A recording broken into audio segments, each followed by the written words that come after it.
औज़ुबिल्लाहिमिनश्शैतानिर्रजीम बिस्मिल्लाहिर्रहमानिर्रहीम।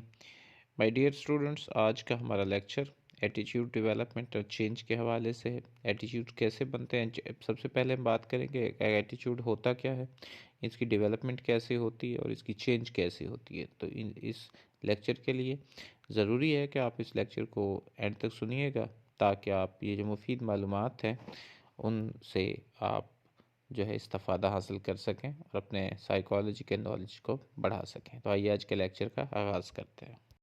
सबसे पहले हम एटीट्यूड की डेफिनेशन पे बात करते हैं। तो सोशल साइकोलॉजिस्ट जो टर्म एटीट्यूड है उसको यूज़ करते हैं रेफ़र करने के लिए कि जो अफराद की तखमीना लगाने की सलाहियत होती है तमाम जो एस्पेक्ट्स, किसी भी एस्पेक्ट्स जो होता है दुनिया का, उसके हवाले से, यानी जिसमें बेसिकली जो लोगों की एवेलुएशन है, people's evaluation of almost any aspect of the world, यानी दुनिया के किसी भी एस्पेक्ट्स के हवाले से। तो अफराद जो हैं वो फेवरेबल और अनफेवरेबल रिएक्शन शो करते हैं इन इशूज़ के हवाले से, जैसे कि क्लाइमेट चेंज हो गया, ऑब्जेक्ट्स हो गए, कोई स्पेसिफिक पर्सन के लिए या एंटायर सोशल ग्रुप के लिए।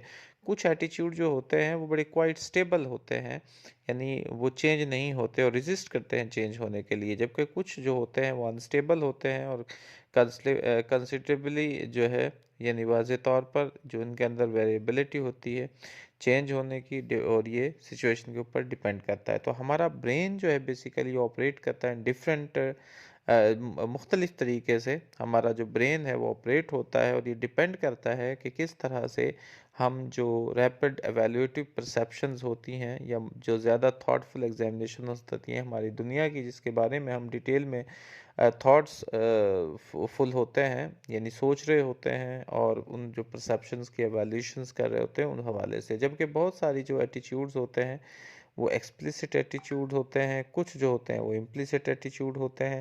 ये बड़ी इंपॉर्टेंट टर्म है, इसमें ये एटीट्यूड की टाइप में भी आप उसको देख सकते हो। तो explicit attitude basically conscious attitude को हम कहते हैं, जिनसे हम जो जिनको जानबूझकर हम कर रहे होते हैं, जो हो रहे होते हैं और जो रिपोर्टेबल होते हैं। और जो इम्प्लिसिट एटीट्यूड है बेसिकली ये लेस कंट्रोलेबल होते हैं, इस पर हमारा कंट्रोल नहीं होता और पोटेंशियली ये कॉन्शियसली एक्सेसिबल नहीं है। जो एक्सप्लिसिट एटीट्यूड है ये कॉन्शियसली एक्सेसिबल हैं, यानी हम इनको एक्सेस कर सकते हैं। अब हम एटीट्यूड फॉर्मेशन की बात करते हैं या एटीट्यूड डेवलपमेंट की बात करते हैं। तो क्या एटीट्यूड कैसे डेवलप होते हैं, फॉर्म होते हैं। तो सबसे इम्पोर्टेंट जो मीन्स है, ज़रिया है जिसके ज़रिए से हमारे एटीट्यूड जो हैं वो बनते हैं, वो है जी जो हमारी सोशल लर्निंग है उसके ज़रिए से। दूसरे अल्फाज में हम ये भी कह सकते हैं कि बहुत सारे हमारे व्यूज़ जो होते हैं वो हम जब दूसरे लोगों के साथ इंटरेक्ट कर रहे होते हैं हमारी सोसाइटी के अंदर, या सिंपली हम ऑब्ज़र्व कर रहे होते हैं उनके बिहेवियर को, उस ज़रिए से हमारे फिर एटीट्यूड्स बनते हैं। कुछ लर्निंग जो है वो अकर होती है, बहुत सारे जो प्रोसेस हो रहे होते हैं और जिनको हम सब सेक्शंस के अंदर हम लेके चलते हैं, यानी कैसे कैसे वो होते हैं, कौन सी थेरीज़ है उनमें। तो सबसे पहली जो थेरी जिसके ज़रिए से हम कह सकते हैं कि एटीट्यूड फॉर्मेशन के हवाले से, वो क्लासिकल कंडीशनिंग की है। और जो लर्निंग है वो बेस्ड करती है एसोसिएशन पर, यानी जो क्लासिकल कंडीशनिंग के लर्निंग है उसमें जो मेन चीज़ है वो आपने association in learning based learning जो है वो बेस्ड करती है एसोसिएशन पर। एक बेसिक प्रिंसिपल जो साइकोलॉजी का वो ये है कि जब एक स्टिमुलस जिसको जो कि कैपेबल होता है इस हवाले से कि वो हमारे एक रिस्पॉन्स को उभार सके, रिस्पॉन्स को बना सके, और जो अनकंडीशन स्टिमुलस होता है बेसिकली वो रेगुलरली प्रोसीड करता है एक और न्यूट्रल जो स्टिमुलस होता है, और जो इसमें the one date occurs first can become a signal for the second, यानी जो पहले एक बेसिकली स्टिमुलस था जो अकर होता है पहली दफ़ा, वो बाद में एक सिग्नल बन जाता है सेकंड के लिए, जिसको हम कंडीशन स्टिमुलस कहते हैं। यानी पहला तो हो गया कि एटीट्यूड बेसिकली वो एसोसिएशन के ज़रिए से बनते हैं। जब एक नेचुरल और न्यूट्रल स्टिमुलस आपस में मिलते हैं तो सेम रिएक्शन सेम रिस्पांस दे रहे होते हैं। जो नेचुरल स्टिमुलस है वो नेचुरल जो हमारा रिस्पॉन्स दे रहा होता है, जिसको हम अनकंडीशन रिस्पॉन्स कहते हैं, और जो न्यूट्रल स्टिमुलस है वो न्यूट्रल रिस्पॉन्स दे रहा होता है, जिसको हम कंडीशन रिस्पॉन्स कहते हैं। अब अगला जो हमारे पास इंस्ट्रूमेंटल कंडीशनिंग है, इसका ताल्लुक रिवार्ड और पनिशमेंट से। तो रिवार्ड जो होते हैं फॉर राइट व्यूज़ के लिए होते हैं। ये एक तरीका है जिसमें एटीट्यूड जो है वो एक्वायर्ड होते हैं through the process of instrumental conditioning. बहुत सारे जो रिवार्ड्स होते हैं और पनिशमेंट्स होती हैं वो जो बेसिकली इंस्ट्रूमेंटल कंडीशनिंग, ये डिफरेंशियल रिवार्ड्स होते हैं और पनिशमेंट्स होती हैं। सम टाइम हम ये कह सकते हैं जो कंडीशनिंग है, कंडीशनिंग का प्रोसेस है, वो एक सबटल है, और रिवार्ड्स जो हैं बीइंग साइकोलॉजिकल एक्सेप्टेंस होती है। और रिवार्ड्स के ज़रिए से जो बच्चे होते हैं वो स्माइल्स विद जो रिवार्ड्स हैं basically bye rewarding children with smile, approval और हग, जो है hugs for starting the right view. ये बहुत ज़रूरी चीज़ें हैं, क्योंकि ये जो फॉर्म है कंडीशनिंग की, ये तकरीबन 13 साल तक चलती है, जब एक पेयर इन जो दोस्त अहबाब होते हैं वो इन्फ्लुएंस करते हैं, और एक स्पेशली स्ट्रॉन्ग जो है वो स्ट्रॉन्गली जो है वो बच्चे एक्सप्रेस और कर रहे होते हैं अपने पॉलिटिकल, रिलीजियस और सोशल व्यू पॉइंट्स को, जो कि हाईली सिमिलर होते हैं, जो कि दूसरे पेरेंट्स के, उनके अपने पेरेंट्स के साथ होते हैं, दूसरे फैमिली मेम्बर के साथ जो है वो सिमिलर होते हैं। वो थॉट्स, वो चीज़ें जो कि वो परफॉर्म कर रहे होते हैं, वो चीज़ें चल रही होती हैं उनके माइंड में।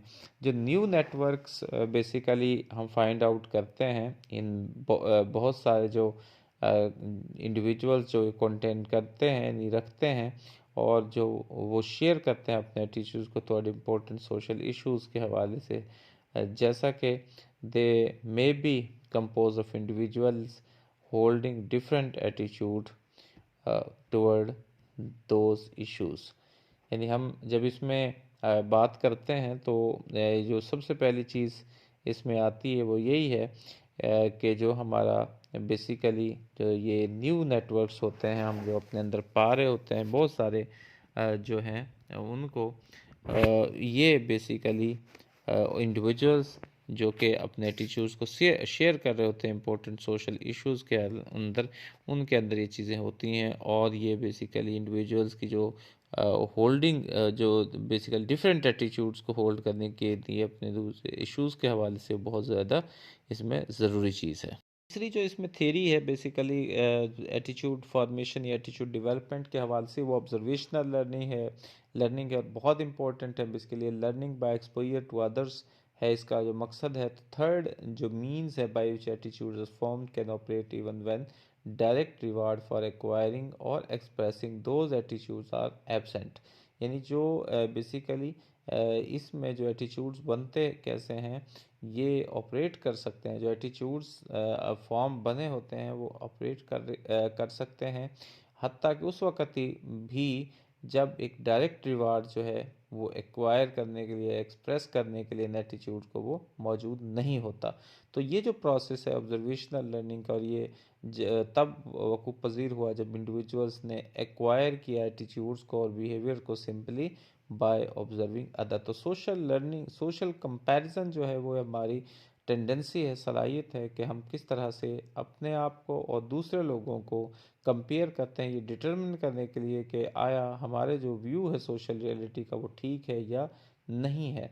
तो that is to the extent that our views agree with those of others. तो हम क्या करते हैं फिर, we tend to conclude that our ideas and attitudes are accurate, or after all if others hold the same views these views must be right।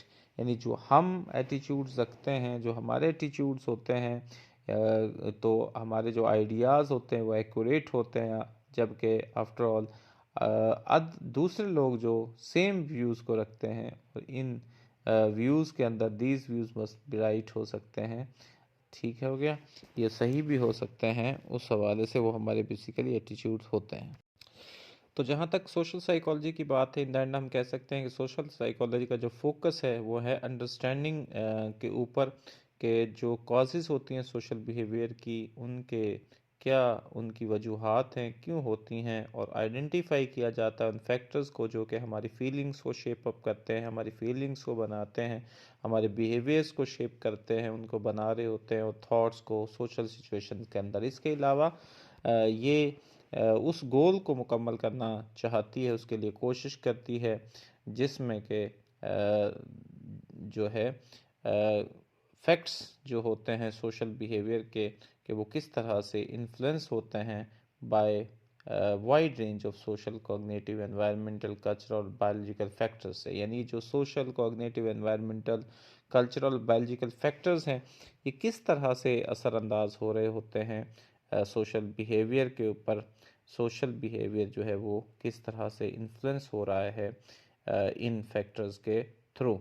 तो इसके लिए जो तरीका इस्तेमाल किया जाता है इस गोल को अकम्प्लिश करने के लिए, उसके लिए एक साइंटिफिक मेथड का इस्तेमाल किया जाता है। तो ये वो थेरीज़ हैं, वो चीज़ें जिनके ज़रिए से हम कह सकते हैं कि किस तरह से एटीट्यूड की डेवलपमेंट होती है और किस तरह से एटीट्यूड जो है वो चेंज हो रहे होते हैं। तो अगर हम बात करें कि एटीट्यूड की फॉर्मेशन या डेवलपमेंट कैसे होती है, तो यही वो थेरीज़ हैं जिनके ज़रिए से वो डेवलप हो रहे होते हैं। और अगर उसकी इम्प्लीमेंटेशन और चेंज की बात करें तो इन्हीं के ज़रिए से हम जब उनकी एसोसिएशन को ख़त्म कर देंगे, हम जब री इन्फोर्समेंट और जो है उसकी जगह पनिशमेंट को इस्तेमाल कर लेंगे, और सोशल लर्निंग को जो है हम सोशल लर्निंग के ऊपर कंट्रोल करके भी ये सोशल लर्निंग जो है हम उनको चेंज करने के लिए उसको इस्तेमाल करते हुए हम ये कर सकते हैं। तो उम्मीद है आज का लेक्चर आपको पसंद आया होगा और आपके नॉलेज में इजाफ़ा हुआ होगा। अल्लाह ताला से दुआ है कि अल्लाह ताला आपको ज़िंदगी के हर इम्तहान में कामयाबियाँ नसीब फरमाए। अल्लाह ताला आपको आसानियाँ नसीब फरमाए और आसानियाँ तकसीम करने की तौफ़ीक नसीब फरमाए। आपको बहुत शुक्रिया। अल्लाह।